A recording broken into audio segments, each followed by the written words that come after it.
தேர்தல் நேரத்தில் சில அமைப்புகள் வேண்டுமென்றே குழப்ப வேண்டும், இந்த தேவேந்திர வேளாளர்களுடைய அந்த பட்டியல் வெளியேற்றங்கிற அந்த உணர்வை எக்ஸ்பிளாய்ட், அவர்களை சுரண்டக்கூடிய வகையில் சில அமைப்புகள் தேனியிலையும் அதே போல திண்டுக்கல்லையும் மாநாடு போடுறாங்க.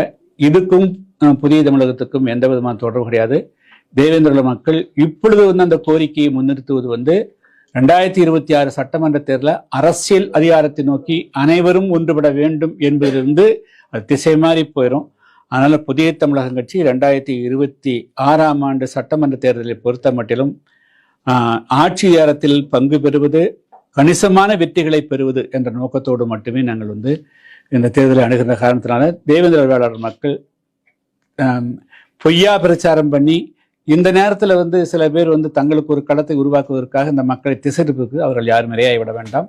ஒரே நோக்கமாக இன்னைக்கு 2026 சட்டமன்றத்தில் ஆட்சி அதிகாரத்தை நோக்கி மட்டுமே பயணிக்க வேண்டும்ங்கிறது தான் எங்களுடைய வேண்டுகோள் ஆகும்.